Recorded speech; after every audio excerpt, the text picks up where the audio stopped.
à son fils juif, ils ont toujours un lien avec des juifs. Ce n'est pas pour rien l'apôtre Paul, quand il s'adressait à son fils Timothée, il lui dit quoi?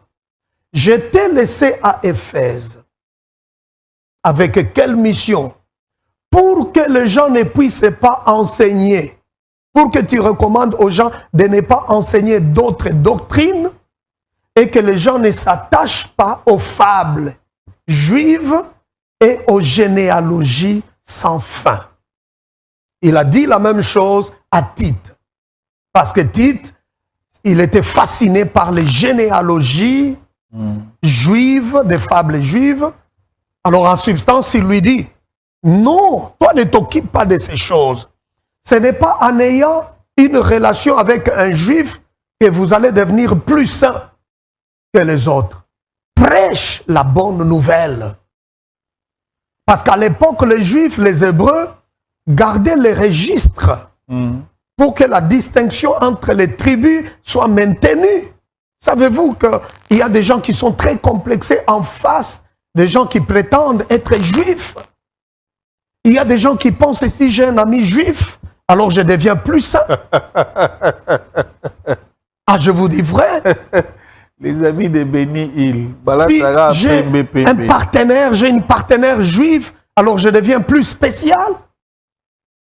C'est ça, au fait, l'engouement vers le judaïsme, alors qui a amené beaucoup de gens dans l'erreur, dans les hérésies que nous sommes en train de décrier aujourd'hui. Hanouka veut également dire, parce que les juifs talmudiques disent ceci, que cette fête va continuer même quand le Messie va venir, même après lui. Parce que pour eux, beaucoup de chrétiens sont ignorants de cette histoire. Les Juifs n'ont jamais cru que Jésus est le Messie. Ils attendent la révélation d'un autre Messie. Et le Messie que les Juifs attendent, c'est un grand leader politique. C'est un grand leader qui va régner et gouverner le monde entier. Et la Bible, elle est claire quant à ça. Il s'agit de l'Antichrist. Ils attendent l'Antichrist, alors quand il va se manifester, ils vont l'applaudir. Et Jésus l'a dit dans les Saintes Écritures, je suis venu, vous ne m'avez pas accepté, vous ne m'avez pas accueilli, mais quand l'autre viendra, quand l'autre vient, vous l'acceptez, vous allez l'accepter. Il parlait déjà de l'Antichrist. Mais il a ses agents. Et ce sont ces agents qui parlent aujourd'hui de l'ordre de Melchisédek. Waouh! Ce sont ces agents aujourd'hui qui parlent. Mais l'ordre de Melchisédek, on a toujours suivi ça avec l'église de Mangembo, là. Ok. Des séminaires sur l'ordre de Melchisédek. Alors c'est grave. Hein, on en parle et ça prie même les fidèles. Ok. Mettent certaines affiches, certains autocollants dans leur voiture, leur maison. Vous allez passer, vous trouvez, ici c'est l'ordre de Melchisédek. L'ordre de Melchisédek. C'est un peu partout, c'est le vent. Wow. Donc je pense que Bozomona, phénomène ou à Kinshasa, tous ceux qui sont du Mangembo, a toujours ordre de Melchisédek. Et c'est répandre un peu partout, et pas à Batebele. Le pasteur Espérance Mbakadi doit quand même nous expliquer pourquoi on soumet tous les gens dans l'ordre de Melchisédek là. J'aurais souhaité, s'il y a une telle occasion, que nous puissions aider les enfants de Dieu.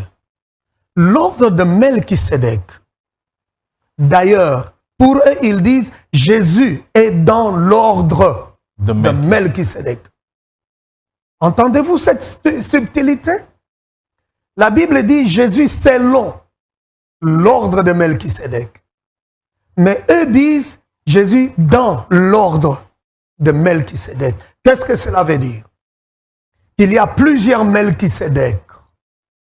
Et Jésus est dans cet ordre. Et les gens qui défendent cette hérésie diront toujours, il y a un ordre de médecins, il y a un ordre pour les avocats. Alors, ils veulent comparer l'incomparable pour dire que Jésus aussi est dans l'ordre de Melchisédek. Ce qui veut dire, pour ceux qui défendent cette hérésie, cette abomination. Si Jésus est dans l'ordre de Melchisédek, ce qui veut dire qu'il y a un autre plus supérieur que lui. Et qui est le plus supérieur que Jésus? Pour ceux qui sont dans l'ordre de Melchisédek, ils appellent ça la sagesse.